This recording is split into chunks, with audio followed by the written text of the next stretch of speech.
to this super special 10th Psychreative session, which is, the very last session of this year. So hopefully we'll have many more to come. This is the 10th session, as we said, so 2 more sessions, and we will mark in March the first year of Psychreative. So thank you all for being here, for making it happen. Special thanks to all our guests. Special thanks to Leah today for joining us. And we all look forward to hearing Leah's really, really interesting talk about dreams. So Leah's talk is titled Using Dreams and Poetry to Ride the Belly of the Whale. And in this talk, she will discuss the land between dreams and poetry and how these processes can support one another. She will talk about how poetry therapy and dream work combined can be a potentially powerful approach, and specifically how turning a dream into a poem can be a compelling experience too. She'll discuss the liminal dream states and how these spaces can be a treasure trove for exploring well-being and creativity. She'll touch on her own experiences of time spent in the belly of the whale and how working with dreams and writing poetry helped with the integration process. We'll also hear about how lucid dreaming can be a fertile ground for developing poetry and other creative projects, and how poetry can play an integral processing role in supporting emotionally charged nocturnal experiences, such as anxiety dreams, nightmares, and self-induced shadow lucid dreams. So, for those of you who do not know Leah Larwood is a poet and writer based in Norfolk, UK. By day, she's a hypnotherapist and a well-being writer for Red Magazine, Breathe, Planet Mindful, and Female First.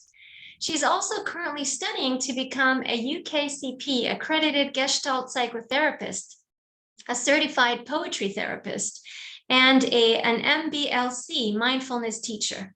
By night, she works with dreams and has a particular interest in using shadow work integration within lucid dreams.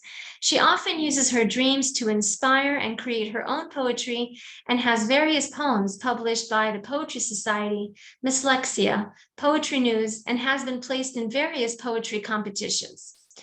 She also runs various online workshops teaching people how to use lucid dreaming and other liminal dream states to support their well-being and creativity, and also hosts a 6-week poetry therapy series, The Royal Road to Dreams, which combines poetry therapy techniques with dream work.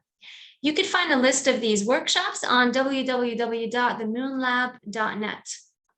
So Leah, without further ado, we would like you to start your wonderful, wonderful talk.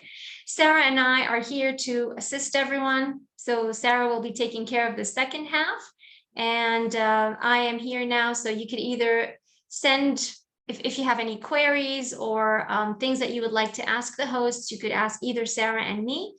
And comments are most welcome in the chat box. You can also leave some questions there, but we can only take the questions until after Leah's talk is over. So Leah, take it away.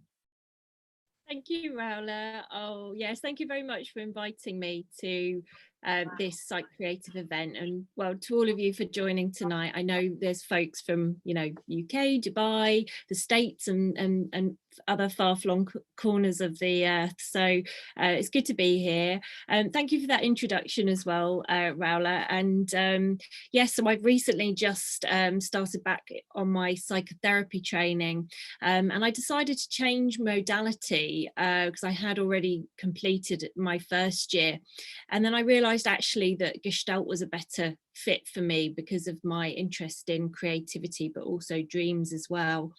And of course, Jungian psychology is of course a champion of those two things too. And although I haven't trained in Jungian studies per se, I've explored and adored Jung's work and approaches for many years.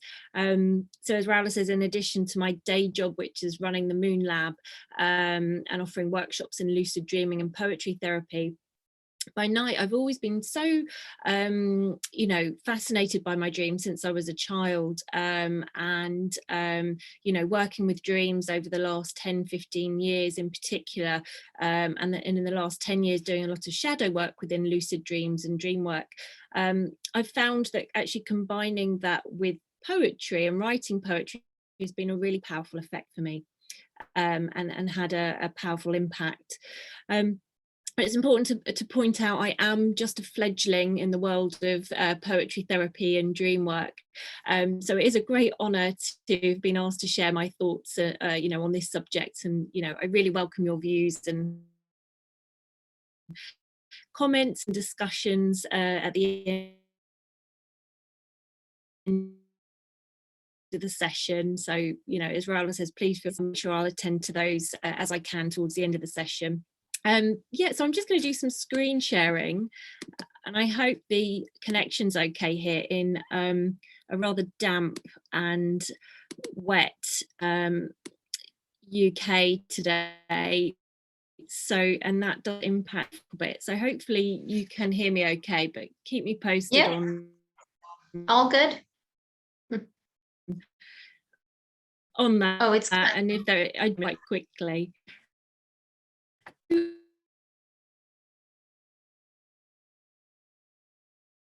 Okay, Leah, we can't hear you now. We can see your screen though. Between poetry and dreams, and what these two.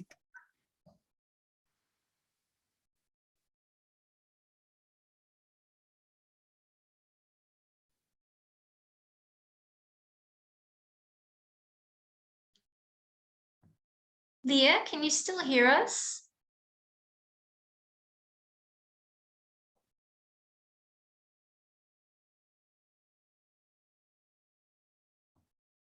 Okay, let's wait for a few seconds, I believe. Internet connection problems.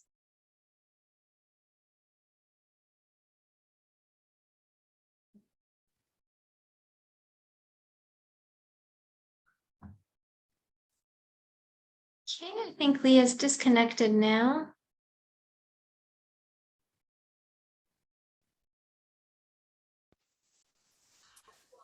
I just tried to send her a chat message and it says she's not in the meeting. Yeah. Okay, yeah, I think she's disconnected, so. Hi there, sorry about that, everybody. Can you hear me? There you are.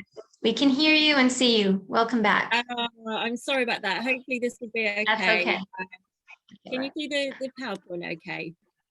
Yeah, we can see it well. Great. So just picking up from where I left off, so the talk will also just touch on using dreams in poetry therapy. And if there's time at the end, it'd be great just to do an interactive exercise. If we don't have time to do it, I can send it over to you, and it's something you can explore independently as well.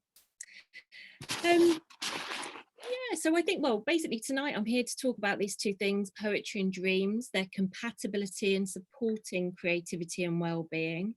I like to think of poetry and dreams as being in a marriage together, a hardworking, emotionally connected and inspiring marriage. And I guess like all good marriages, dreams and poetry sometimes experience communication breakdowns, perhaps due to their abstract nature.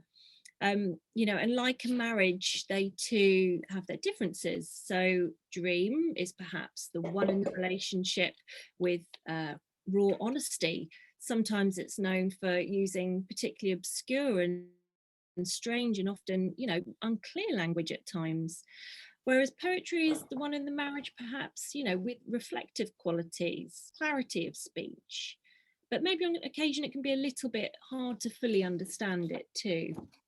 These, of course, are very much my own projections of the personifications of poetry and dreams.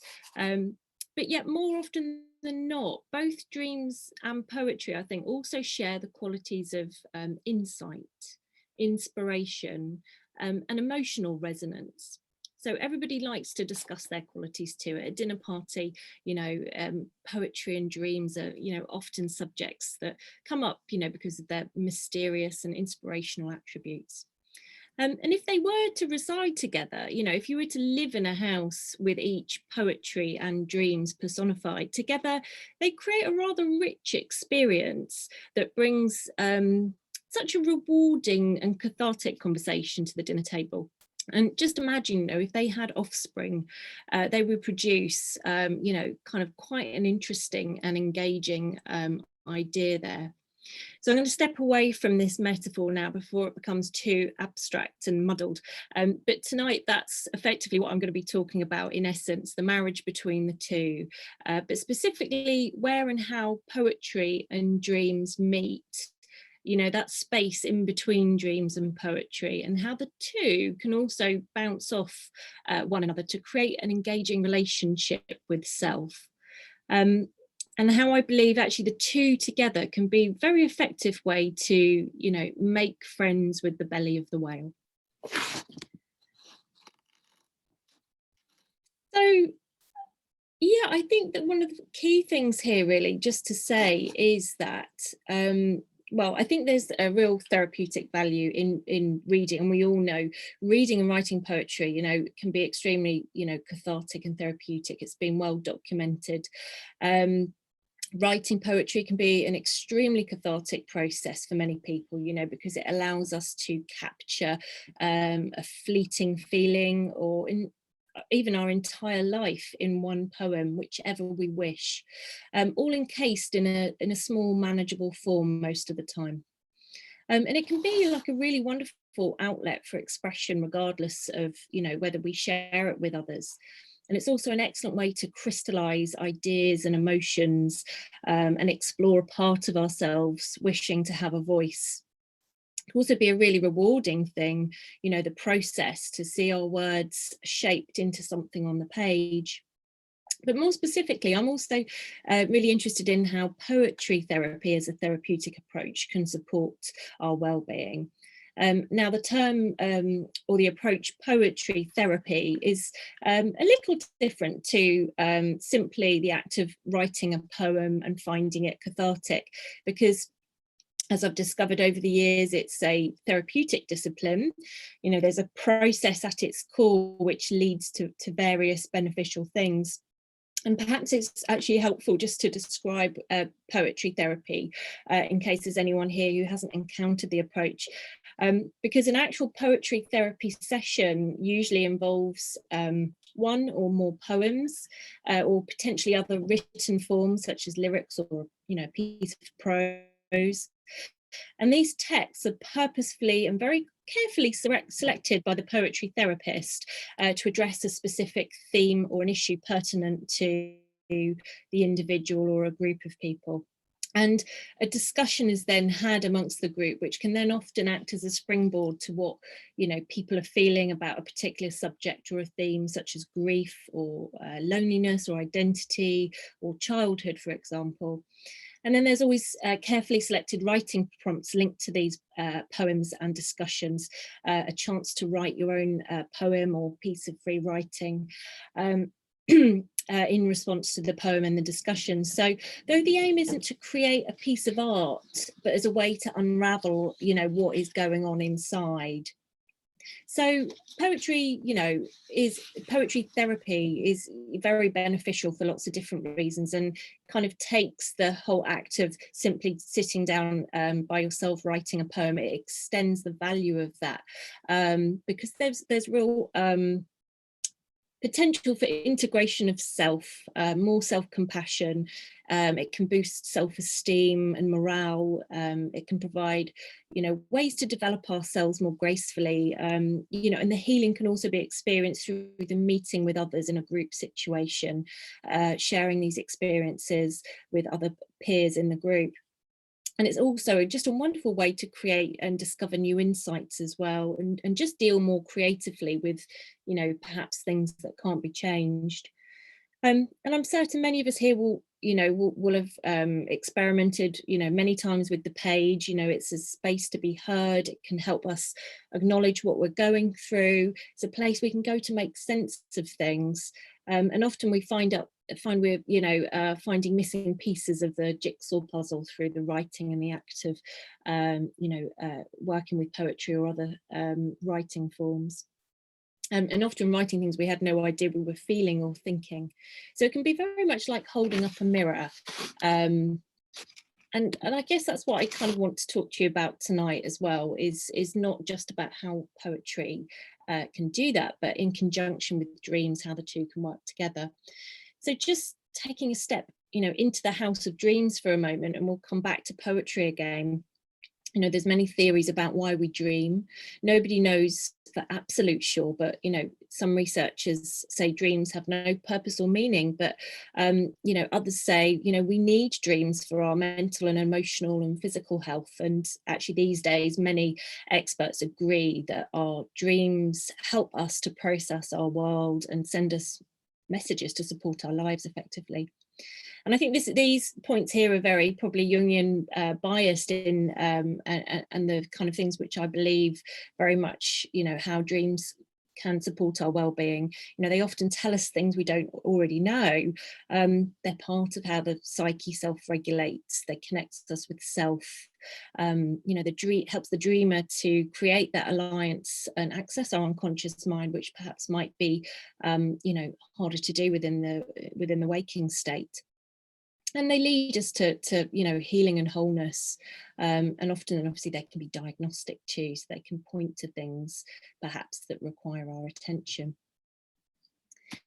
So yeah, what do poems and dreams share? So, I mean, a dream effectively, I think, is a series of thoughts, images, sensations occurring in a person's mind during sleep, messages from our unconscious mind sent to help us. A dream is a bit like a flash of moving images, but usually with some form of narrative or dramatic structure, although we might not always recall dreams in that way. We may only remember snippets. And a poem is always in the process of changing, especially when we reread it on different days, and also depending on who the reader is and how they perceive it, what their background and experiences of that poem. A poem will trigger different things in different people. And in fact, I recently heard quite an early definition of what a poem is, and it was along the lines of it's defined as an activity where a person brings something into being that didn't exist before. So, a poem and a dream, therefore, it brings something into being, into our awareness, whether that's an idea, feeling, a thought, a moment in time. A poem in the dream, sorry, a poem and the dream, they're a bit like presenters. They offer us a kind of mysterious moment of connection. And I really think poetry acts in the same vein, the same way as dreams do, because in that, like a poem, dreams often tell us a deeper truth. And it may be simple on the surface, but there's always kind of an underlying meaning. There's always perhaps something else there to look at and examine. And our understanding of each will evolve or deepen this, dreams and poems, when we look at both, over time, and as the day goes by, we start to understand or look at them, each of them from a different perspectives. And even the poems, we write ourselves, that, they might not be fully understood. How our words land on the page and their possible meanings and how they've arrived as they have, until we begin, looking at them from a different lens. And there are other links too, I think. Poems and dreams can be mysterious, abstract, packed with metaphor. And, just like a poem, we need to relate our dreams to the concrete waking state in order to understand and relate it to its content. So the two together, I think, hand in hand, as Stephen King says here, that the unconscious mind writes poetry if it's left alone. And in developing this talk, I came across this useful extract from the Journal of Abnormal Psychology. The poet and the dreamer are alike in their faculty of vision, the relation being indicated by the use of language, which often reveals psychological truth, which is not otherwise revealed. Every dream represents the imaginary fulfillment of some ungratified wish, which is also the function of poetry.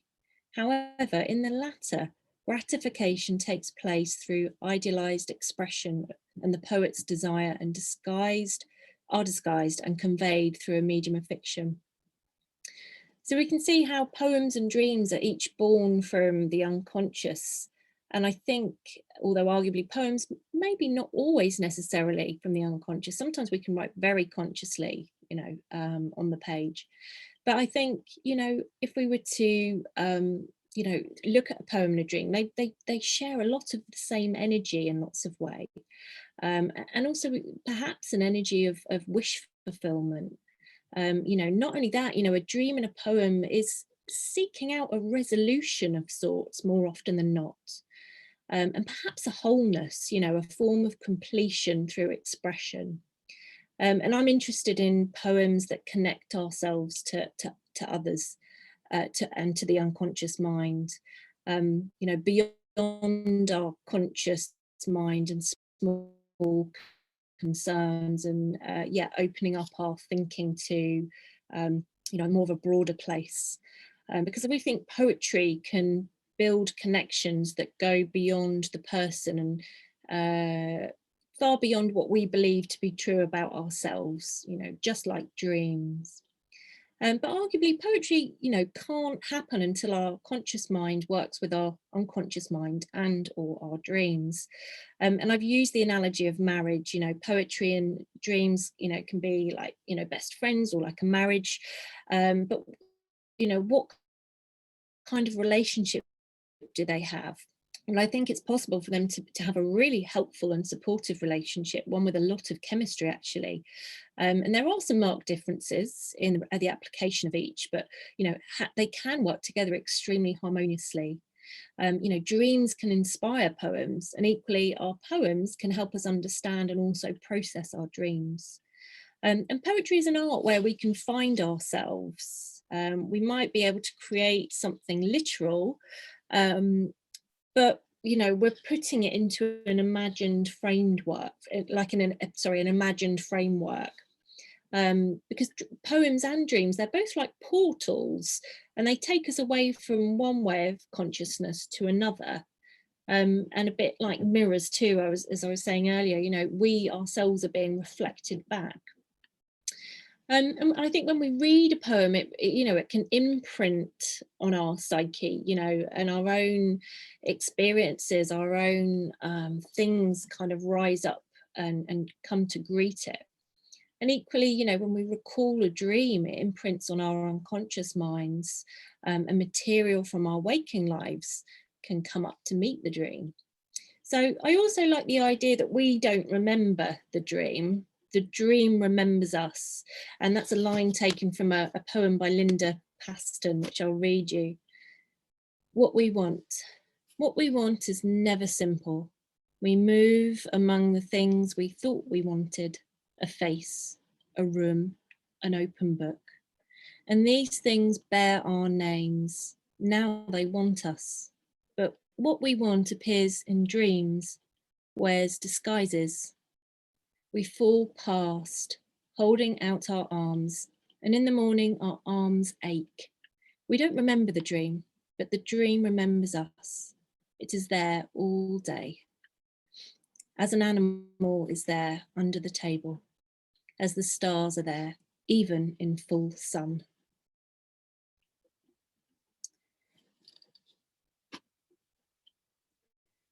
And I'm quite interested in those moments as we wake too, after we dream, you know, those moments as, you know, as we experience them in under the sun, you know, the next day, and more specifically the liminal spaces as well, before and after dreams.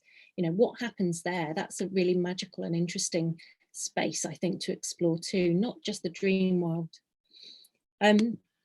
So yeah, I'd just like to just spend a couple of moments just talking about that too. And let's just remind ourselves actually of the different stages of sleep.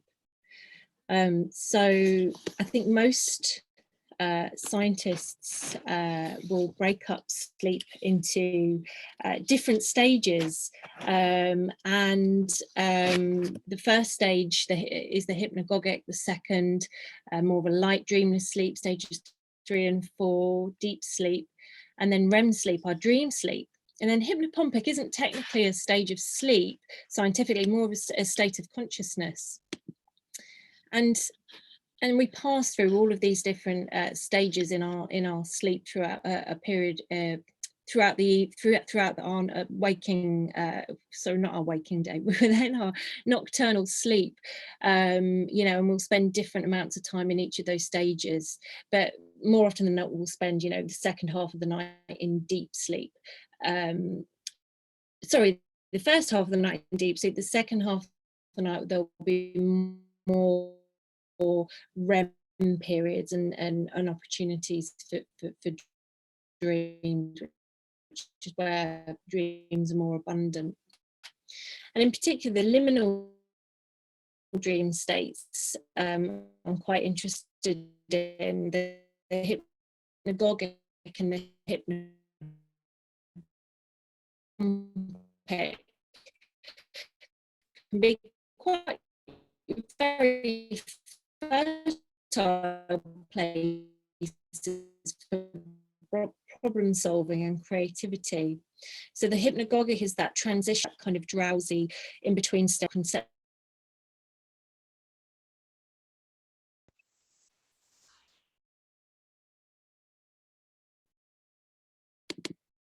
I do apologize, everybody. I hope you can hear me. Yes, don't worry, we can hear you. We still can't see your screen though. Oh, okay, let me try that again. Can you see my face? Now we can, yes. Okay. Let me try again. I Uh-huh. do apologize. Don't worry. Okay. That Perfect. Right, sorry about that, guys. I think we probably got to well, we were talking about the hypnagogic, I think, weren't we? And I think I was just saying it's that transitional state between wakefulness and sleep, and often it can be you know, it's when we kind of sometimes have the jerks, you know, where you kind of have a sense that you're falling, and you know, it can be very visual and very strange and random sometimes, you know, a lot of the day that's just taken place playing out in front of you as you drift off. And it's also a really good state for self-hypnosis and working with affirmations and setting intentions, and great for using an approach called dream incubation, which I'll come on to. It's also another way to enter a lucid dream. And then before I will come back to the hypnagogic, but the hypnopompic, so I call these the kind of bookends of sleep. So the hypnopompic is when we're waking from a night's sleep, and it's you know, kind of quite a broad and refined state. There's quite, you know, a lot more clarity in comparison to perhaps the hypnagogic, which is a bit more, you know, kind of random and busy. And the hypnopompic can feel quite dreamlike still, but you know, there's a sense of coming out of sleep, and that can be really great for problem solving, creativity, healing, meditation. You're kind of in the unfolding moment of now, and it's, excuse me, in some ways easier to meditate in this state, and good for kind of conscious exploration. And if you can enter either of these, you know, kind of light trance states, which we all pass through, we have an opportunity every single day to pass through both of these. So next time, you know, if you're not familiar with these states, perhaps tonight or at some point, try to notice them and their texture and the different shades of them and how they feel, because actually they're very good for working with affirmations or dropping in kind of a question and seeing perhaps what is presented to you in life the same dream. And so that's kind of one of the things I just wanted to chat about, the, you know, kind of working with dreams creatively. And you know, so how can we begin to work with our dreams creatively? How can we work with them also to support our well-being, to tell our dream, you know, we're listening, but also to find material for creative projects too. So dream incubation is one idea. I'm sure many of you will have heard of this before, specifically working with the hypnagogic state, so those moments before sleep. And dream incubation is just simply known as a way to plant seeds while we sleep. And many great minds and artists and scientists, scholars have used pre-sleep suggestion successfully to inspire or improve their work. And I think Thomas Edison, Einstein, Salvador Dali all used it. And I think there was a famous anecdote of, I think it was Edison, who had ball bearings, metal ball bearings in his hand on a rocking chair or on some kind of chair, and he'd nap and have a metal plate underneath the ball bearings, and as he drifted off, he would the ball bearings would drop onto the plate and wake him, and he would make a note of the imagery and the content of what was presented to him in those short minutes, and perhaps before dropping off to sleep, he would try dream incubation, which is simply asking for a particular dream, or it's very good for problem solving. There's been a lot of studies, I think Harvard have done studies using dream incubation and proving that actually it does work, it can work. And effectively, anyone can do it. So it's simply a thought technique which aims for a specific dream topic to occur, either for recreational purposes or to attempt to solve a problem. So just simply works by focusing your attention on a specific issue when going to sleep. So you might go to bed repeating to yourself, I will dream of visiting this far-flung place, tropical place in the middle of winter that I really want to visit, or what should I write about next, or what should I do about this problem, should I take this new job, or I'd like to meet the protagonist of my novel in a dream, or find the content for a new poem, whatever interests us. Yeah, and asking opening ending questions as well can be a really good thing. Just a kind of what should I do next kind of question, or show me something important, I always think is good. And sometimes dream incubation might not work, and I think the idea here, I think again, is perhaps a Jungian thought, which is that our unconscious mind often has our best interest in heart, may have different set of priorities for us. So that may be overridden on occasion by our unconscious mind, perhaps, who has got other plans in mind for us. But and that's where writing, I think, can be really helpful, writing poetry or journaling. But I think it's just setting an intention. What should I do? I think even if you set that intention with motivation before sleep or whenever, I think often, even if you just set that seed, an answer can come to you in your waking life, even if it doesn't come to you in a dream eventually. And so I just wanted to mention about recording dreams, because I actually think this is a real, the kind of foundation, I think, for a lot of dream work. And I'm sure many of you here keep a dream journal. And the liminal states, as I've just mentioned, are a wonderful way to explore, our well-being, but also, how we can work creatively with these states. But dreams themselves, working with dreams allows us to understand ourselves better, to integrate our experiences, to process our world. And I think dream work, it all starts with keeping a dream diary. Writing down our dream pays homage to the dream and reinforces the habit of viewing dreams as something valuable. And once we see dreams as valuable, we naturally start to recall them with more ease, and our dreaming mind may even respond by giving us dreams of more psychological value too.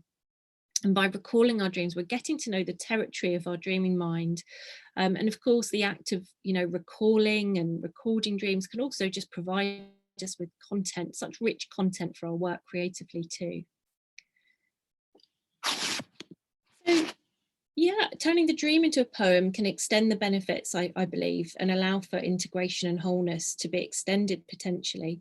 And yes, it may be the case that, if someone turns a dream into a poem, it may not serve to help them actually. If the person is not actively versed in creative writing or writing poetry, the process, the idea of turning a dream into a poem or a piece of writing may bring up other emotions such as frustration or disappointment. And, there are also cases where an individual, might need the support of a therapist to guide them through the process, especially if working with emotionally charged dreams or nightmares. But actually, if the individual understands the basic kind of principles of the artistic process and are fairly comfortable with writing creatively, and at least interested in writing, and drops any expectations of creating a fine piece of literature or a poem for an audience per se, then actually I believe the crafting of a dream into a poem can provide the following effectively. Not only does the poem serve to process the experience in and of the dream, but it can crystallize the essence of the dream in concise language as well. The poem honors the dream's core. So it's, what better way to, frame and admire a dream than to turn it into a poem. So the dream becomes a piece of art that is kind of revered. And it also attributes new aspect to the dream. So perhaps entirely new possibilities are discovered through the writing of the poem. Yes, there's also a potential for fictionalizing or adding artistry, which is inauthentic to the dream. This is possible too, but that in itself is information, arguably, to the writer. If we can keep some self-awareness in the process, just noticing what we're fictionalizing, what we're changing. Sometimes we need to, perhaps our psyche is striving for balance and we need to amplify something or change it to find a beneficial resolution. There's no harm in that. And finally, the writer may find, we may find deeper meaning in the dream while crafting the poem. So if the poetry, if poetry has the potential, I think, to honor the dream, just think of the power it has to integrate it. And there's research which shows how lucid dreaming therapy can be a really powerful intervention for, anxiety dreams and other sleep disorders and nightmares.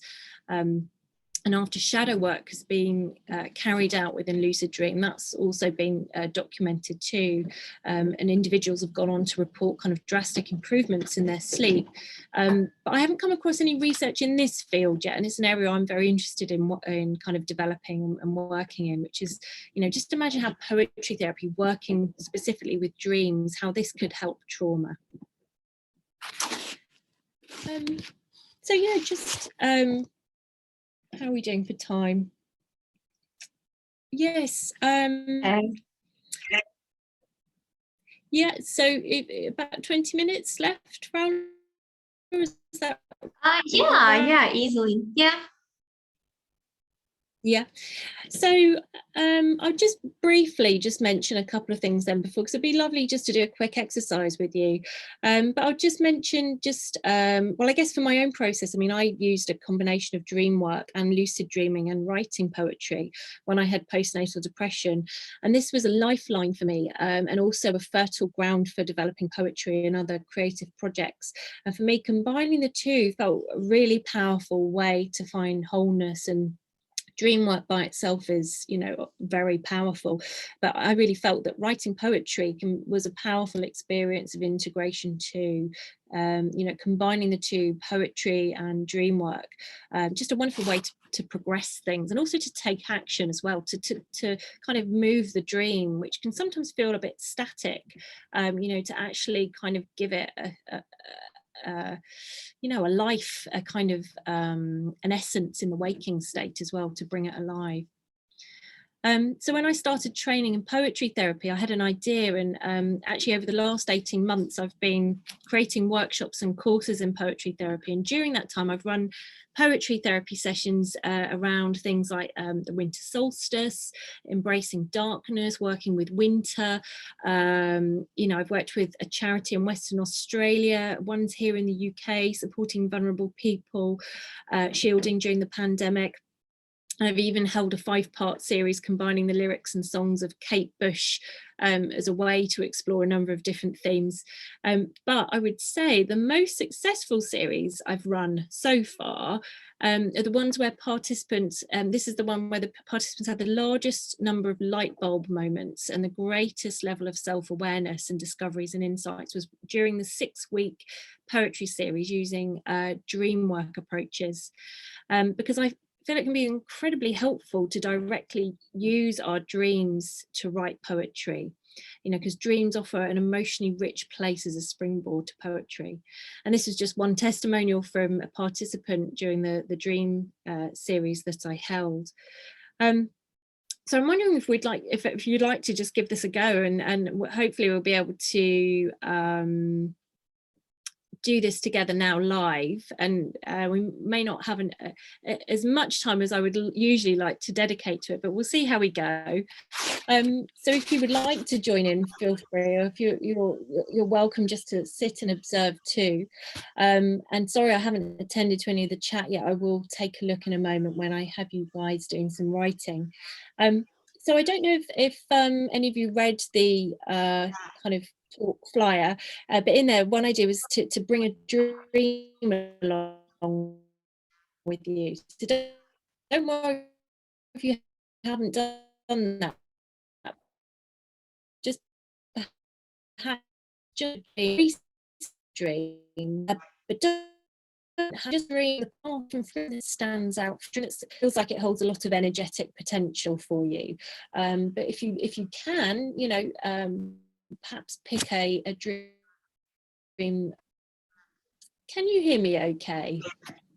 Right, it was breaking up a little, but you were asking us whether, you know, some of us, whether we all know that we needed to bring a dream with us, and you were asking us to remember a dream that had a particular energy to it. That's what I made from what you were saying, because it was breaking up a little. And we can't hear you now. The screen is frozen. Okay, so we'll wait a few more seconds and it should be okay.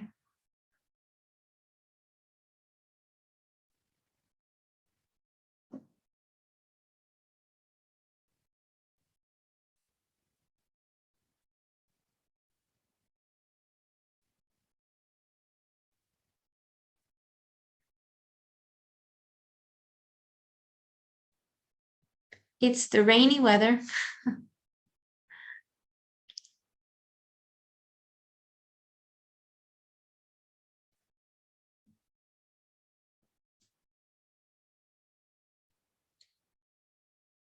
Okay.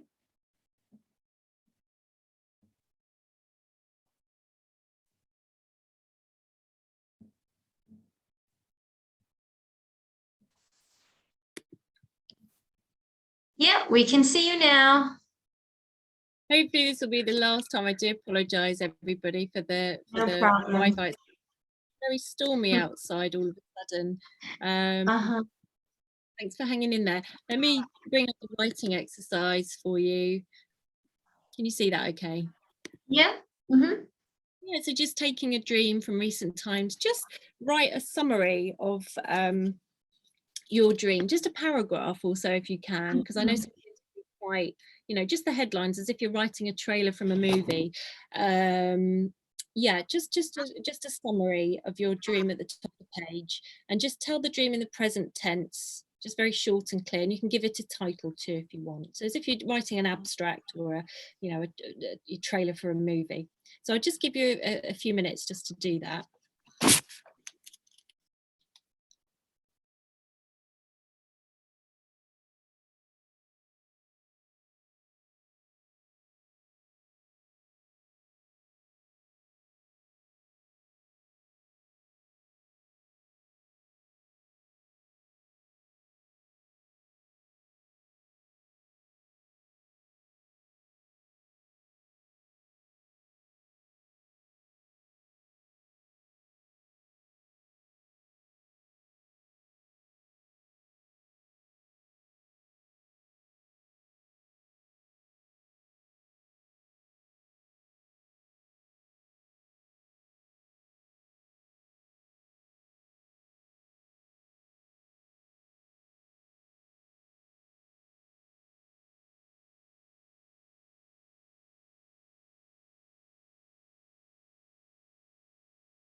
Don't worry if you haven't quite captured it all.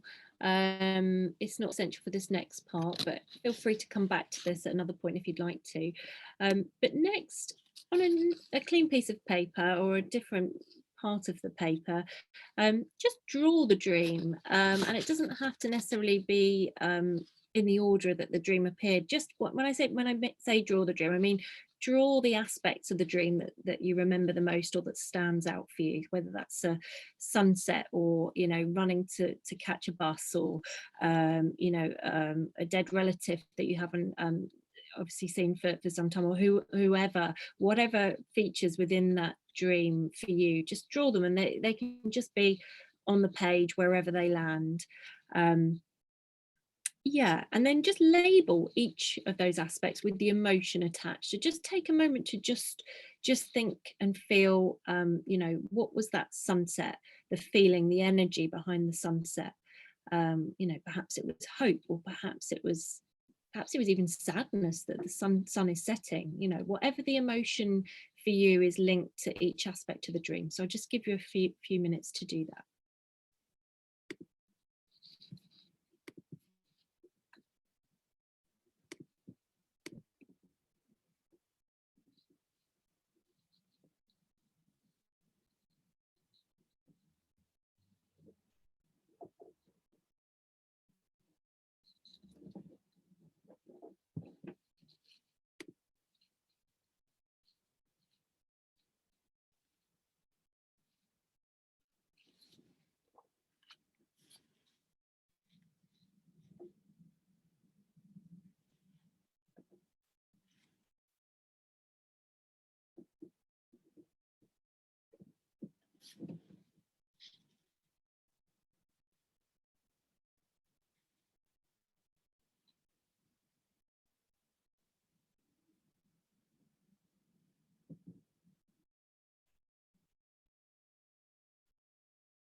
You might also like to just note the feeling you had when you woke up, if you remember, if it's a recent dream, so you can note that down too, if you remember it.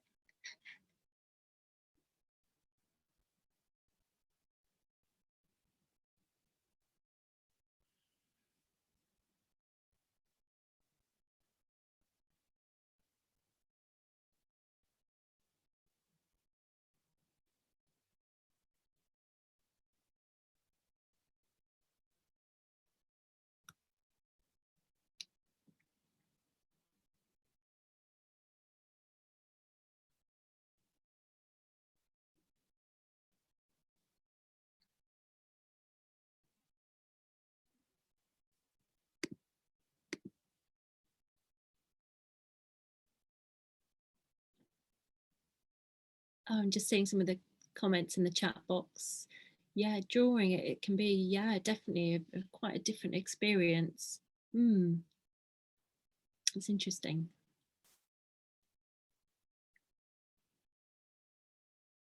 Thank you for your comment as well, Joan. I'll come on to that. I apologise, but I don't have the history of the chat, only the chat from since I've just rejoined. So I'm sure there's a way we can overcome that though. And I know you probably could do with a little bit more time on this part. So again, feel free to come back to that, but hopefully the things that really stood out and the emotions and the dream aspects, you've managed to get down some of the nuts and bolts. And the next part is, you know, what would you like to know about this dream exactly? So let's create a bit of a plan of action. could you do to honor the energy of this dream? So find a clear action, something, maybe a motto or a mantra, a new title, if you like, that would encourage you to take some sort of action, or just to honor the energy of the dream.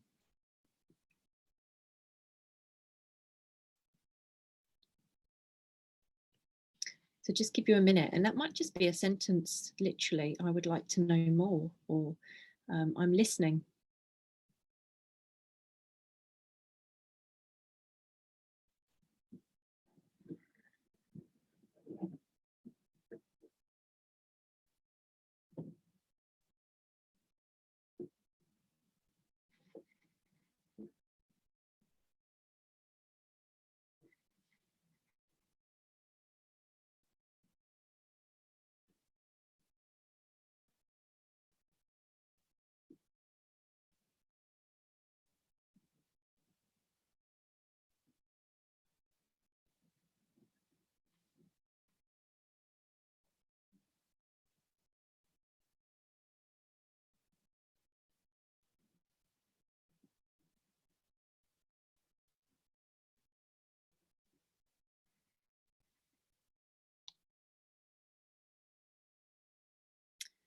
And then the next stage, and I can send you these writing prompts if you'd like to explore them independently, if you'd like to spend more time on this. But let's just spend a few moments just writing a poem, or starting to write a poem about the dream, one that conveys the emotions and the energy from the dream. But instead of, kind of using words, and I've got some examples here which relate to a poem I didn't have time to share you, but effectively what this stage is basically just saying is, not necessarily directly, and as many of you being writers, this is, I'm not teaching you to suck eggs here, but, kind of moving away from, the descriptions of the perhaps the labels that you how you labeled the emotions, but perhaps going beyond that and finding objects and images that convey the emotions from your dream. So yeah, I'll just give you a few minutes just to start to kind of craft your dream into a poem, paying attention to the energy and the feelings, and thinking what images and what words you could use to reflect and to represent the energy and the feelings from your dream.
I know probably many of you are connecting with this and getting into it, and perhaps others are reflecting on it.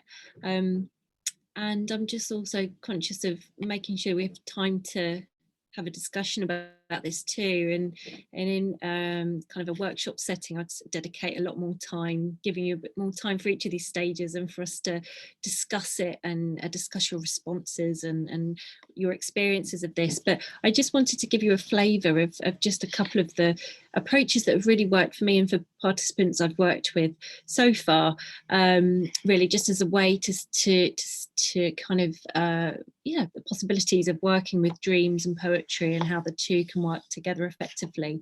Because I do really feel that there's a lot of possibilities that exist in our dreams. It's a way of kind of being beyond time in a way, and we're all in a kind of eternal space when we're dreaming.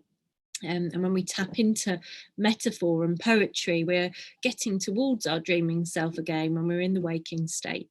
Because I think, dreams are effectively our psyche just, waving its hand, highlighting, all the possibilities.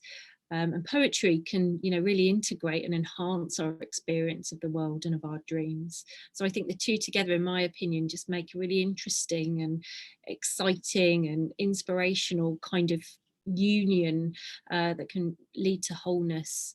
So really just tonight was just about a kind of flavor of that and how I've experienced it.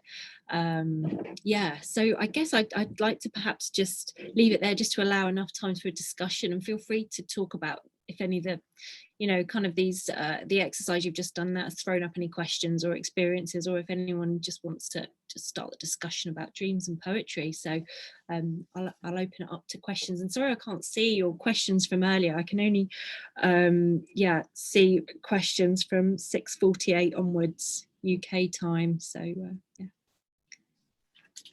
Thank you so much, Leah, for this brilliant talk. You definitely built so many wonderful bridges between poetry and dreams. And as we were talking about before we started the session, dreams have always been very, very important subject to many cultures and to many people. And if we do want to look at it from a Jungian perspective, according to everything you said tonight, dreams and poetry are relatives in a way. They're different in many ways, but both of them reflect the psyche's ability to make visions, or the psyche's vision making. They both reveal the depths of the unconscious. Although sometimes, as you said, poetry, of course, can be conscious, and lucid dreaming, which is, or the hypnagogic, the hypnopompic state, they are not entirely unconscious, but they both can still reveal the depths of the unconscious. And of course, we dream differently. And for one person, every dream can have its own personality, its own flavor, its own archetypal voice, just like the poem. So thank you so much. And the exercise was very refreshing. I'm pretty sure that, like me, many got the chance to reflect on those dreams, on how they can honor the dream in real life. So that was just wonderful. So thank you so much. And don't worry about the chat box. I'll scroll up and see the first questions. Okay, so many hellos from so many different places in the world. The first question, well, we still have comments here. Hedy talking about Borges. Borges and mirrors. Aaron as well. Deborah. I still don't see any questions. I did hear one about lucid dream. I think, Joan, did you ask a question about a lucid dream, how that differs from any other dream? I did, because not being schooled in Jungian theory, I'm not really sure. I have something that I call a lucid dream, but I don't think that it really meets the standard definition. So I was hoping you could elucidate a bit for me. Sure. Well, I don't actually know if Jung did actually talk about lucid dreams per se, though if he was alive today, I'm sure he would be at the center of the conversation about lucid dreaming. I certainly haven't come across anything, but that's not to say that's not true, especially not having a Jungian background myself, but a lucid dream is effectively it was a term that was coined in the West, I think in 1913 by Frederick van Eden, a Dutch psychotherapist or psychologist even, and effectively it's been lucid dreaming is spanned cultures and history for thousands of years. It crops up in Tibetan Buddhism, in Islam, in various Hinduism, various different cultures, and effectively what it is it's a dream in which where we know we are dreaming, we're conscious, we're kind of have an awareness, but not only that, where we're able to kind of have some influence, and I think it's always wise to avoid the word control our dreams, with the unconscious mind, obviously being very important to become friends with our unconscious mind. It's more, I think, really beneficial to look at it as a way of choreographing or working with our dreams and kind of influencing our dreams. So yes, effectively that's what a lucid dream is a dream in which we know we are dreaming, where we have that aha moment of, oh, this is a dream, I'm actually dreaming. You've got full awareness that it's a dream, and you're able to influence what happens next in the dream. And actually it's become, I think about 50% of people have had a lucid dream before, about 25% have more than 2 or 3 in a month. It can be more spontaneously occurring for people. It can be more naturally occurring rather for some people than others, but it's something that can be learned. So there are various techniques you can learn to have a lucid dream, and this is something that I teach in my 5-week course that I run, teaching people how to have a lucid dream and how to start a lucid dreaming practice, because there are lots of different benefits for working with lucid dream, because effectively you're in the epicenter of your psyche, you're there with awareness. So it's effectively like anything, the elevator pitch is anything you can use hypnotherapy for, you can use lucid dreaming for, and it's actually become lucid dreaming therapy has become a clinical approach, and there's been lots of research and there's lots of academic papers out there now that shows how lucid dreaming can be really beneficial, in particular for PTSD and for reducing nightmare frequency, but for many other things too. So yeah, that's lucid dreaming in a nutshell. Okay, because I've had a type of dream that's fairly frequently that is the details are very lucid. So using the other sense of the word, and I didn't know if they were the same or not. Also, sometimes they are the ones I've turned into poems. I remember everything about them, remember all the details, and sometimes I've had dreams that are prescient. I mean, things that have happened to other people or myself. So yeah, like a precognitive dream. Yeah. Yeah, welcome, Joan. Sorry, I can't hear you. I think the sound has gone there. I didn't want to overtake the time, so I turned myself off. Thank you. Okay, thank you, Joan. Thank you. Just to add on to what Joan said, Leah, I want to ask you, I don't know if there's any correlation between motherhood or giving birth and lucid dreaming, because I found that after I had my baby, my lucid dreaming became much more frequent. Like I would actually know when I'm dreaming. I would actually tell myself when to wake up for feeding or for school or for whatever. So is there any correlation? I don't know. Is there a relationship between the two? I mean, I can only speak anecdotally on that, Raoula, really. I haven't seen any research on that per se, but one thought that occurred to me as you were saying that is just from my own experience with the night wakes. When you wake in the night, whether that is because you're a mother and you're waking for a small child or baby, or whether you have caring responsibilities or you need to use the toilet, whatever your reason, if you have increased night wakes and go back to sleep, you're more likely to have a lucid dream.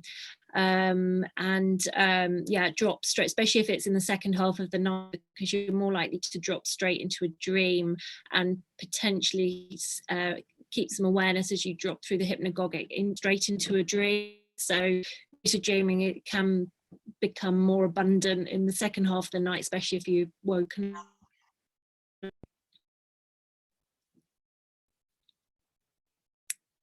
Right, So I thank don't you. know. Yeah. Yeah, no, we heard everything and then it sort of cut, but you finished your point. So thank you. I mean, so if the less deeply we sleep, the more likely we are to wake up and have lucid dreams, right? I think it's less about less deeply, and I think it's more about if you wake up, for example, the second half of the night is where the REM sleep, dream sleep, is more abundant. So if you've woken up and then you fall back asleep, you're more likely to drop it straight into a dream, and you may remain, you know, have some awareness, more likely to drop into a dream lucidly and be aware that it's a dream. So yeah, that is in itself a technique they use in the sleep labs, which is called the wake back to bed technique. I think it's something like 2000% higher chance of having a lucid dream if you wake up after, say, 5 hours of sleep, go, you know, do something for 15 minutes, you know, nothing too stimulating, and go back to sleep again, you're more likely to have a lucid dream. Right. So yeah, I mean, that could probably explain the, waking up for feeding stuff. Yes, yeah, but you know, and maybe it's partly just you know, kind of if you had a connection with dreams before motherhood anyway, and you were lucid dreaming already, that Yeah. you know, maybe this is just an idea that your unconscious mind is just you know, working with those patterns and those behaviors to the benefit of you and your child. Maybe sounds like there were some helpful messages, like it's time to wake up, or you know, that kind of stuff. Right. Thank you, Leah. We have a comment from Deborah. Deborah says, thank you, Leah. This was a good experience. I've been reading Jung's Red Book, which is a great example of what you're talking about at all levels. So perhaps, Deborah, you're referring to active imagination, I believe. And Dorothy, yes, Dorothy has a question. I find dreaming to be almost exhausting, and I like not dreaming so I can have a break. Could dream work, like you discussed, help ease that feeling of unrest from dreaming?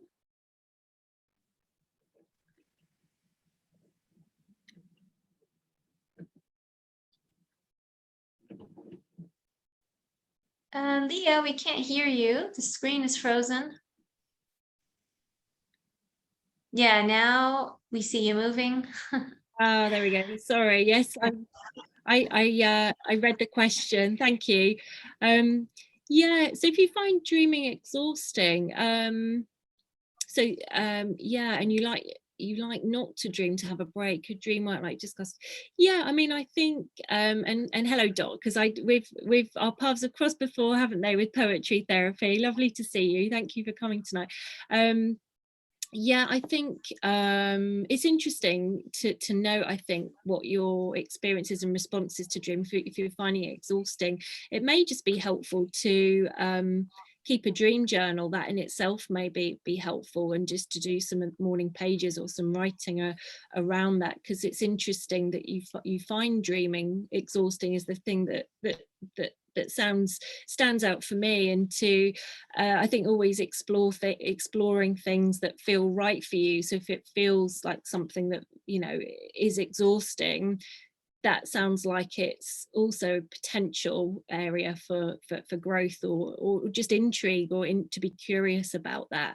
So it might be that just doing some journaling around it, or obviously it's difficult to say without knowing a little bit more, but my instincts, I think, here are, you know, exploring perhaps and also giving yourself a break. So it might be just at the moment that because I've experienced that too, moments of, oh gosh, I just don't feel like connecting with my dreams at the moment. It feels like there's just so much going on, and sometimes perhaps we may need a break from our dream world, because perhaps there is a lot going on, I think, in our waking lives. So yeah, it feels difficult to comment too much on that without knowing a bit more, but yeah, I'd say it would be interesting to explore what it is that you're, you know, perhaps finding exhausting, and what is it in your waking life that perhaps is impacting your dream world and vice versa.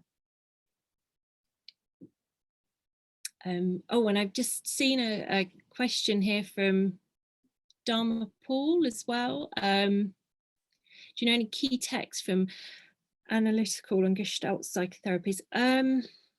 Well, I know of actually, I don't know if you've come across Dr. Bridget, is it Holzner? She's a Austrian Gestalt psychologist and psychotherapist who specializes in lucid dreaming and dream work.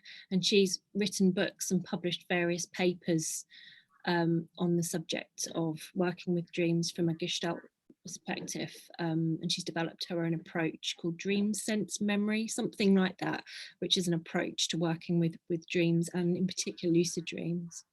That's the only one I can think of from a Gestalt perspective anyway.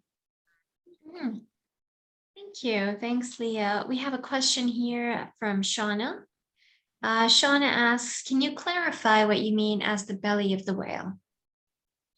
Oh yes, so part of the hero's journey, and often I think the reason I to be honest with you, I'll be really quite frank with you, I don't know a huge amount about it, but knowing that it was an archetype and something used a lot within Jungian psychology, that's why I chose that as kind of the metaphor for that. But the way I understand it, and Raoula, you'll probably have a much better description than me, is you know, a bit kind of looking at Freud's iceberg theory of, you know, conscious as the tip and the unconscious underbelly of the iceberg, but actually that you know, the whale underneath the iceberg even is going even deeper into the unconscious, and into the belly of the whale is kind of into that deep dark place sometimes that can, you know, lead us to depression, or, you know, in the hero's journey, when we reach that, you know, that point, you know, that kind of low point. That's how I understand it. How would you describe it, Raoula? So this is it's almost parallel to Jung's theory of the Nikia, or the catabasis, the descent into the darkness, or the descent into hell, before emerging as someone else, someone renewed or refreshed. So I find these two images very similar. Great. It's like the necessary darkness, and or the pregnant darkness, as it is also called. Yeah, the alchemy possible, the potential. Exactly. Yeah. Ron Boyer says, for anyone familiar with the books of Carlos Castaneda, Don Juan Matos taught Carlos that one of the steps on the sorcerer's path is to master lucid dreaming by awakening the ability to see his hands within the dreamscape. I experimented when reading this with my 4-year-old daughter, who successfully found her dream and flew within a dream. Her hands and flew within a dream. Joe Campbell used the belly of the whale as the key metaphor in Hero with 1,000 Faces, as the Nikia, yes, as we just said, the Nikia Catabasis journey of downgoing and upgoing. Oh, and you said I'm correct. Thank you very much. Thank you, Ron. Yeah, that's wonderful that you learned those techniques and shared that with your 4-year-old daughter. I think that's a wonderful thing. I think children are natural, more inclined to be natural lucid dreamers. I think I too have had a similar experience with she's now 6, my daughter, but with lucid dreaming, and she became lucid once when a pesky dragon was plaguing her in her dreams. So yeah, I think that's absolutely wonderful that you could share that with her. And yeah, the hands technique, the kind of that's also known as a reality check. I think that might be a similar thing you're talking about here. It's a technique in lucid dreaming practice as a way to test the dream to see whether you are in fact dreaming. So yeah, that's wonderful. Ron also adds the example of the myth motif of the belly of the whale. See Jonah and fish myth motif, or Disney's Pinocchio. Pinocchio, that's interesting. Shauna also says, the only dream I had of my sister after she passed away She left a rocky shoreline and said she had to leave now and join the whale. She was quite happy. That's why I asked. Thank you. Lots to process. And Aaron says, yes, Campbell was referencing the Bible story of Jonah, who was swallowed by a whale or great fish. And Raymond Harrison says, in Dante's Commedia, one descends into hell before one can climb Mount Purgatory and ascend to heaven. So these are all different manifestations of the same concept, I believe. Think so, Leah? Yeah, wonderful. Lovely to see. So yeah, thank you. We might have time for a question if someone would like to use the mic and ask Leah directly. Let me put it on gallery view so I can be able to see if anyone has a hand up.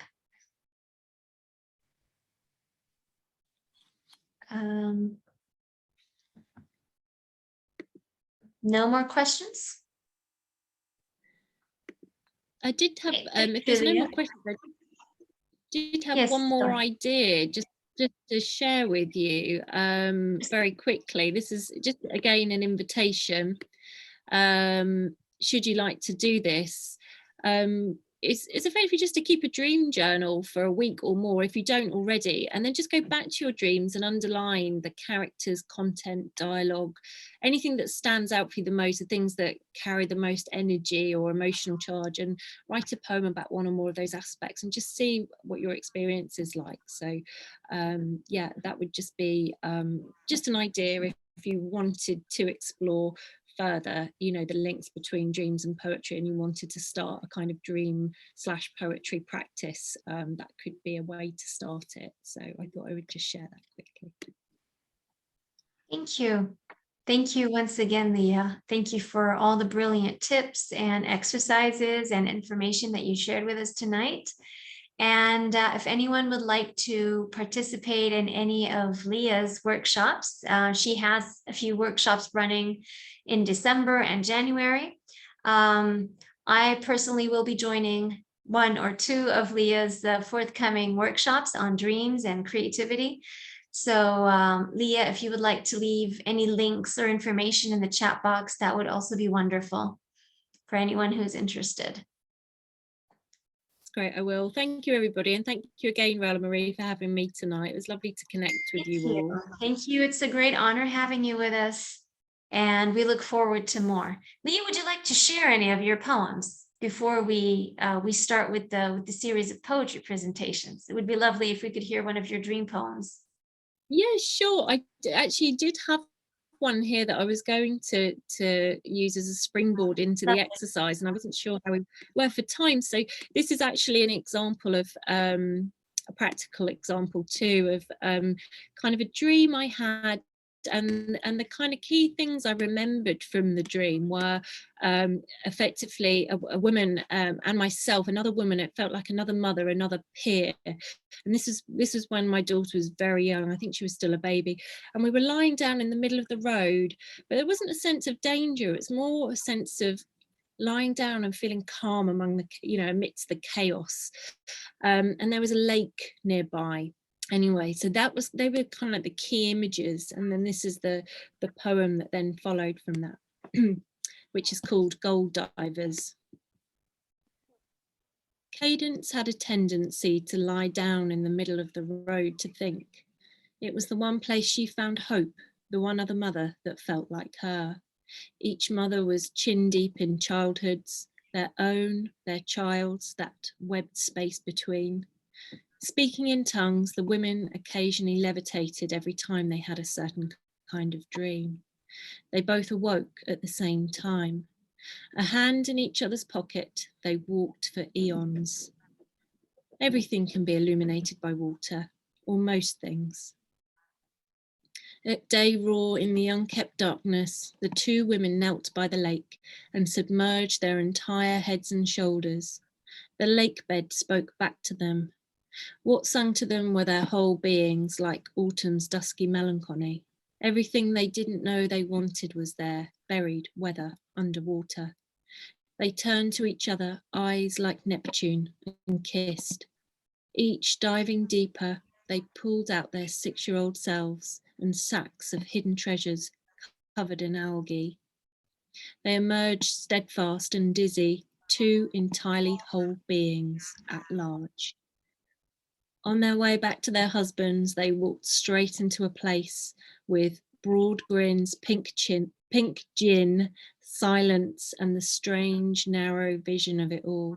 It wasn't even a bar, more of a broom cupboard, pressed up against blue velvet wallpaper. They opened their sacks onto the table and everything spilled out. Just wonderful. It's amazing how poems are dreams and dreams are poems, and you kind of embody that in the poem. Thank you very much, Leah. Thank you. Thank you for listening to my poem. And I look forward to seeing you again soon in the, I forgot what it was called, but it's the New Year's resolution workshop that you're going to be offering on the 2nd of January. And also the Royal Road to Dreams workshop, of course, which is a 6-week workshop. And I hope, you know, some here would also like to join us. Oh, that would be wonderful. Yes, if anyone's interested, I will put my website on the an email in the chat box. But yeah, anyone has any questions, feel free to get in touch. Thank you, Raula. Thank you. Thank you very much. And now I will hand it over to Sarah, who will be introducing the second part of our session tonight. Hi, yeah, thank you. Thanks, Leah. That was just wonderful. Such great practices and such an interesting presentation. Really sets the stage. So we have just a handful tonight sharing some poetry. And first up, we have Hedy. Hedy, whenever you'd like, you can unmute. Oh, I wasn't clicking on the right place. Well, thank you very, very much, Leah, for this brilliant presentation. It's so many insights. I've always written all my dreams and eventually tried to reread them constantly, but all of these insights will help me review my dream journals and look at them as different mirrors from a different perspective. I'm going to read a couple of poems. I think we have 5 minutes, right? Yep, 5 minutes. Okay, so I'll read I left Lebanon at the onset of the civil war, and I've had a recurrent dream for decades. And this dream gave birth to a short poem that's in my latest collection of poetry, The Taste of the Earth. Recurrent dream. Anxiety erodes my sleep night after night as memories and fantasies collide. Heartbeats merge, projected onto a screen at full speed, till my heart loses its elasticity, unable to bounce back. A dull horizon appears, flattening waves and desert dunes, a serene landscape without ups and downs, nor a change of seasons. Till the screen erupts ablaze, we enter a country torn by civil war, trapped in winding alleys with checkpoints, danger lurking in every corner. I'm back wherefrom I fled decades ago, and now I'm lost, dream after dream, in the wrong neighborhood. I can't ask for a ride home. Home is the enemy. Can't find my way back to safety. Desperate, I realize I'm getting closer to the straight line that accompanies silence. And On a different note, I'll read a more recent poem that's part of my new manuscript that I'm finishing right now. And it is could be considered as a compendium of recurrent dreams. The major idea is something all of us teachers have experienced, like facing your students' final exam and finding that you're carrying the wrong folder. So the title of this poem is, "Or how did I even think I'd make it back in time for class? I'm late for class. I take a trolley, but the old driver takes us to a strange place by the beach. The sea and sky merge in clear aquamarine. We watch a fisherman throw nets at a distance. A boat ride would be lovely. A girl in a flowered dress bends over a net of algae. I know her, but can't remember her name. She went to school with me in Cairo. Tiny blue crabs crawl on the sand. On the rocky reefs, purple sea urchins are nested. My nonna loved to eat them in Alexandria. Richie, Richie, she'd say with a smile. We come across a stand. Smoke rises from ears of corn roasting over coals. Oil, lemon, herbs drizzle over tender flesh. It's getting dark. Blue sparks electrify the dense air. I love the crab's orange heart. It tastes just like in Ras El Bar, that little island where the Nile blends with the Mediterranean. Vendors carried them in baskets, chanting, "Kaburia, Kaburia." It's time for cocktails. People gather around the buffet erected at the foot of the cliff. They keep coming out of a transparent elevator sliding in midst of the quartz sandstone. I think of a fisherman's net rising with its catch. It could be our only way out. It stops midway. A door opens to a conference room. I see an old date from Beirut, an ophthalmologist with black curly hair, still handsome. How does he manage to keep his hair so black, so curly, after 40 years? I realize it is past 9. How did I ever think I'd make it back in time for class? Thank you.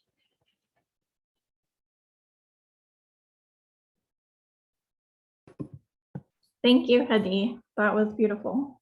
Thank you. So next up we have Ron Boyer.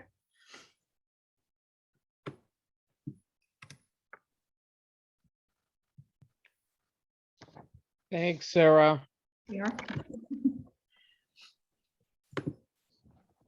The first poem I'm going to share today, I think, conveys the essence of the feeling. I still don't know the meaning after a long, long time. But I woke up, the poem was writing itself when I awoke. I met you again on the other side late last night. With a still, light touch, you turned my perfect body into a smooth, round stone. As tiny as a grain of sand, a crystal ball shot through with rose.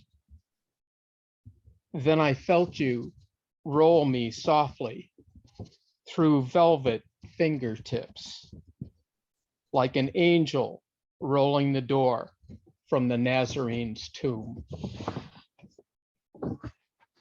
That poem is called Roll Me Softly.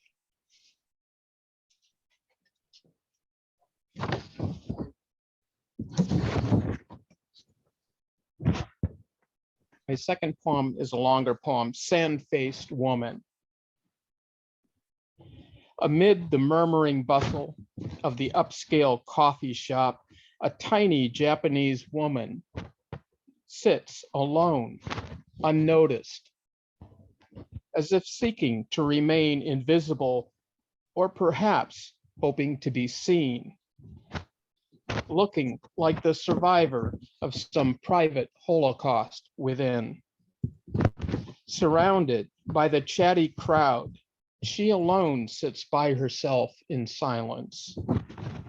The noisy throng is dressed in bright summer fashions, fitting for the sultry weather. She alone is overdressed in layer after layer of drab yet stylish clothes, wearing her entire wardrobe.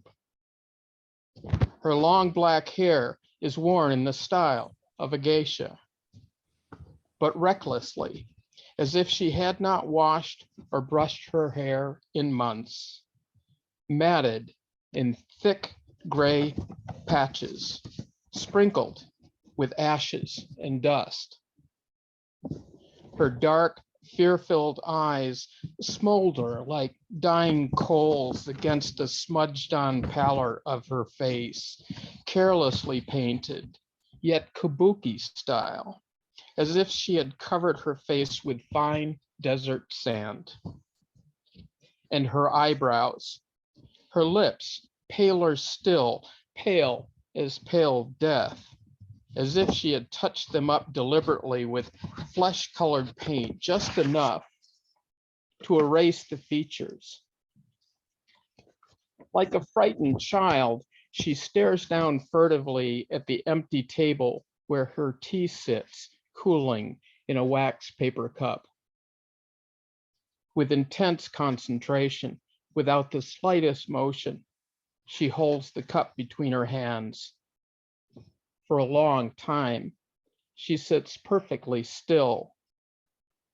Then, moving gracefully in a single unbroken arc, she retrieves a blank postcard from a camera case, strapped to her shoulder like a Japanese tourist, and holds it reverently just inches from her eyes in hands held together in silent supplication, palms upraised, as if holding an icon. She studies it carefully at close range. Her posture is formal and rigid. Her thin, carelessly painted lips are pressed tightly together, holding the silence. For a long time, she hardly moves, a stone Buddha in the temple gardens at Ehig. This evening, while sitting on her cardboard box, hid beneath the freeway overpass, she will repeat her strange rite, singing to herself without moving her lips, the sad, lonely song of a geisha, imagining that soon she will follow her soul to the other realm. She will not hear the constant rumble of traffic overhead, only the melancholy notes of the shakuhachi flute, each note giving birth to a distant memory arising from her silence. She will fold her small hands delicately in a gesture like prayer and admire her postcard while dreaming of moonrise over Fujiyama and cherry blossoms in the springtime gardens of Kyoto. She will dream of laughter, of storms, of gathering kelp along the seacoast near Hokkaido with her mother. She will dream of giving birth to an army of miniature origami warriors to stand guard and keep her company through the long, lonely night, and of her beauty in her youth, entertaining powerful men in the tea houses of Hiroshima and Nagasaki. Tonight, while she lies fast asleep, she will dream the dream that always returns, of being held in the arms of her first lover and of a butterfly in flight.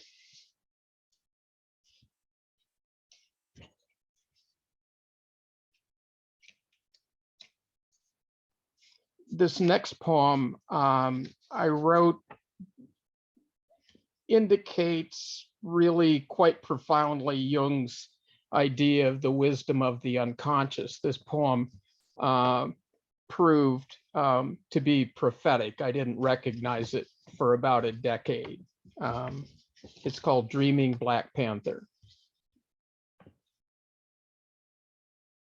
In dream dark depths, an opening grows, pierces the black within black, unconscious, primordial. On the other side lies another world. The brightness is dazzling.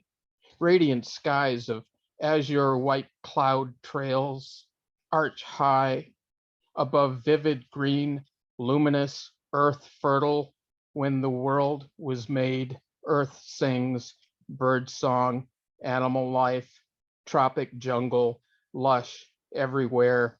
The eye can see earth, water, fire, wind, sky, monkeys, birds, exotic serpents, fanged fish life, teeming, elemental, like paradise, garden, mythic, original Eden.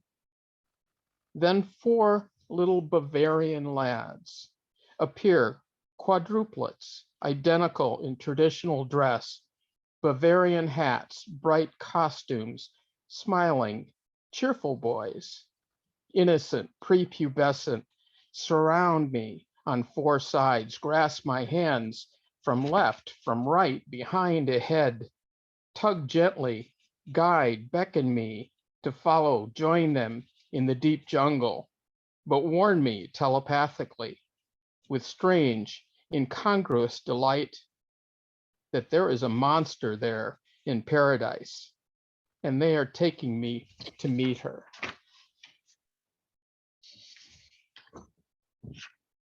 She appears swiftly, an arrow striking from afar. She sleekly moves with feline grace, ominous, a great jungle cat. The panther, black, moves with speed unnerving, encircles me, appears in a blur from surrounding green dark jungle depths, quickly vanishes into streaming mist, blanketing the sunless, silent jungle floor, creeping. Her dangerous eyes fasten on me like fearsome gods of death in the Sumerian underworld. Then, in a split second, draws near, lays claim to me, hunter's prize. Tremors of terror great within me rises as the panther growls, nuzzles me from behind. I freeze, don't move, don't dare. As she sniffs me, here, there, her breath, putrid, hot, covers me.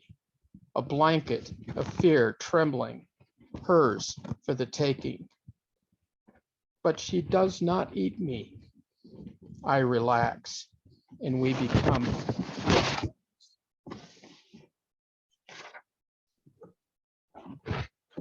Thank you so much, Ron. What a journey. A beautiful journey you've taken us on.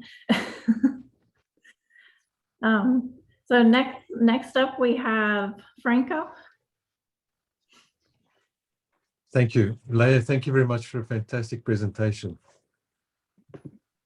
This poem is called Returned. On an autumn afternoon, beyond that distant horizon, between dreams, I thought I saw you.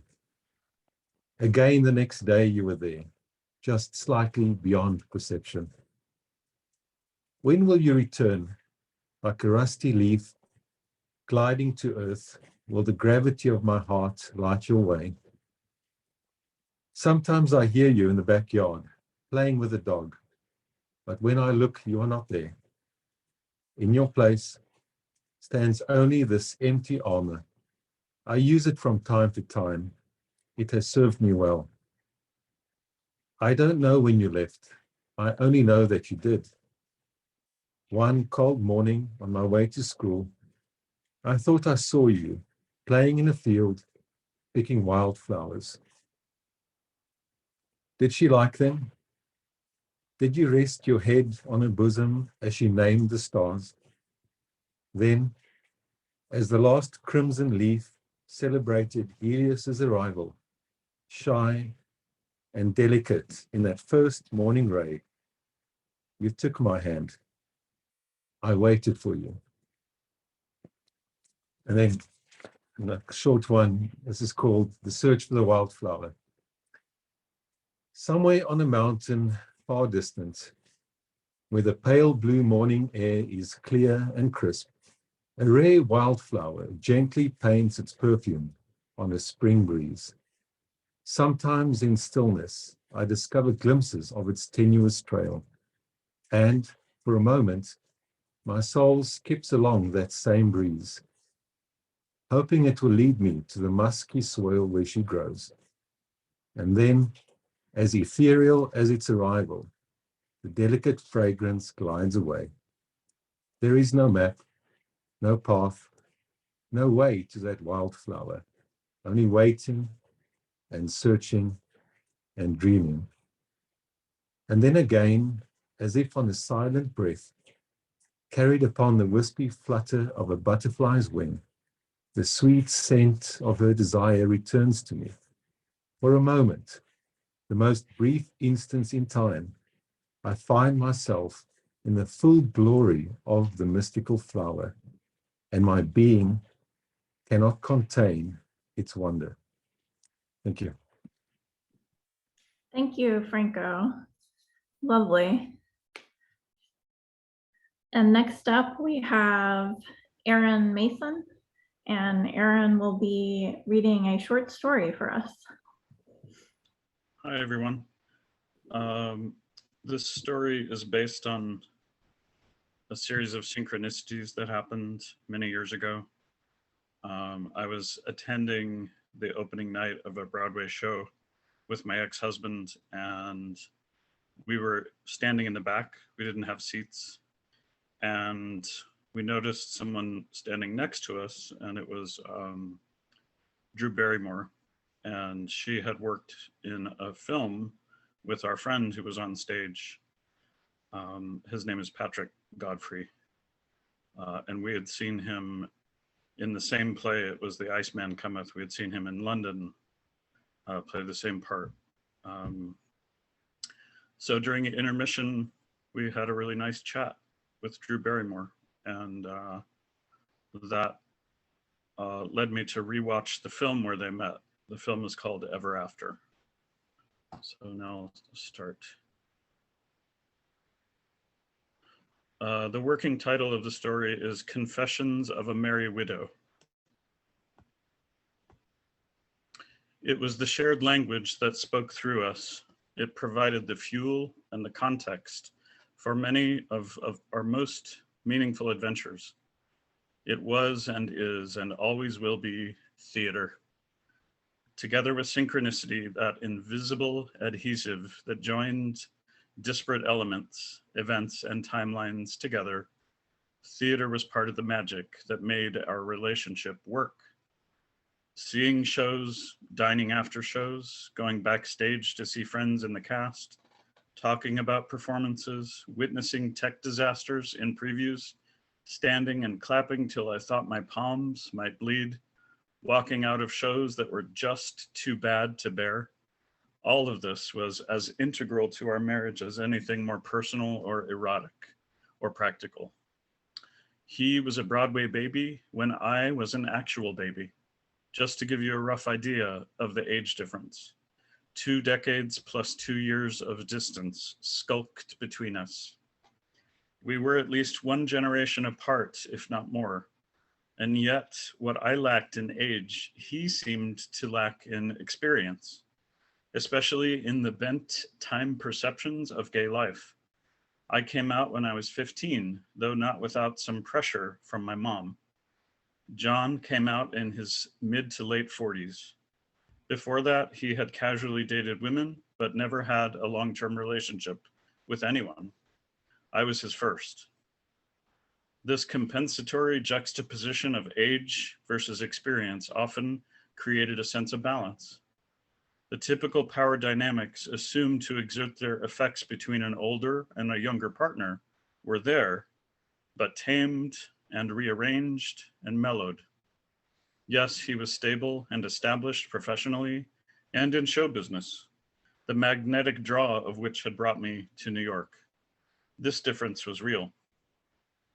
On the other hand, John lacks any manipulative or Machiavellian urges that would otherwise spoil such an arrangement. Friends and family members no doubt wondered what the attraction was for me and for him. Acquaintances angered me once by referring to me as a trophy husband. I suppose this anger stemmed from the mistaken assumption that I was only valuable because of some external shine. The arm candy construction did not leave much room for me to have heart, intellect, soul, character, or fragility. No, I was not a prize or adornment to him. I was a complex human being, and nobody knew that better than he did. And so we moved forward. There were issues, an unequal intensity of attraction being perhaps the one I wish I had not ignored. In some ways, I did not give myself enough credit to look for someone who was a peer, maybe because John was so nurturing and true and loyal. And that was much more appealing than the downsides were troublesome. And of course, he was a father figure. There's no getting around that. I lost my real dad when I was just 9 years old, leaving an incalculably deep wound, a chasm, a longing in terms of my education, I went to one of the few colleges in the US where I could study the intricacies of the older man, younger man dynamic present in Plato's dialogues and translate them from the original Greek. So in some ways, my quest for love was deeply steeped in a tradition borrowed. Though in the inner circles of gay men who work in, love, and create theater, culture was a fluid and dynamic organism. We got to rewrite the lives that the larger society had tried to dictate for us. During an early conversation about my hesitancy to continue pursuing a career as an actor, I remember John said to me, I was too smart to be an actor. To this day, I'm befuddled thinking about this. It was a complicated compliment, not flattering for the folks who did continue doggedly pursuing every audition they could. Maybe I would have traded brains for talent and luck if I could have found the right Faustian formula. And so I basked in his sweetness, however lukewarm. John introduced me to friends. In fact, mere hours after landing at Heathrow, we were standing outside the National Theatre, getting ready to see Ian McKellen in An Enemy of the People when he ran into two American colleagues. Later during that same trip, we saw a star-packed production of O'Neill's The Iceman Cometh. And that brings me to the synchronicity I just mentioned. So, yeah, this is something I just started writing.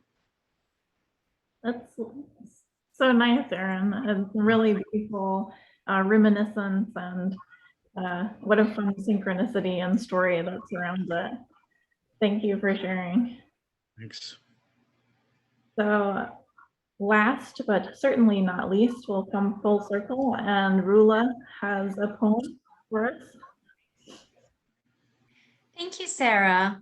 And thank you so much, everyone, for sharing your wonderful prose and poems, dream inspired and inspiring at the same time. So thank you all.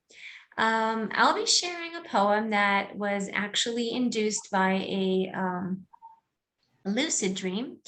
I was falling asleep, and it rarely happens that I nap in the afternoon, but it was this summer actually, and I was with my family in Lebanon. And the cicadas in the summer are quite loud, especially in summer afternoons. So yeah, I was dozing off, and the sound of the cicada was still in my mind, and it was kind of the voice that I heard and the voice that I spoke to. So this lucid dreaming / active imagination happened when I was asleep but awake, awake but asleep. So it was called Conversations with the Cricket. My mentor thought I should change it to Cricket Chief. So here's Cricket Chief. Stridulation, like strumming your nails down the teeth of a comb. An itchy ear must mean something. I see glass mountains, crickets on chess game boards, Monopoly and crossword puzzles. These tapered instruments, coffee in beer bottles, antihistamines for news-induced rashes. A congregation of trees, the Cricket Chief suggests probiotics for an infested flora.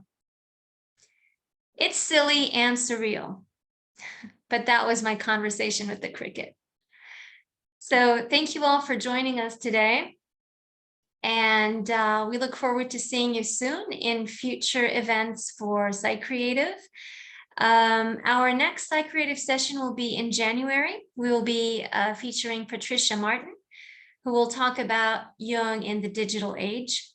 And before that, for any of you who are interested in submitting your works to Indelible, the submissions deadline is pretty soon. It's December 20th.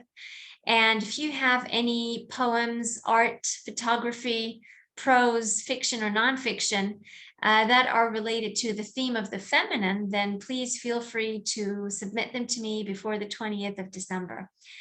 Other than that, yes, we do have a poetry reading on the 19th of December featuring some of our indelible poets. Hedy is one of them who will be reading with us on the 19th. So it'll be wonderful if you can all join. And I guess this is it.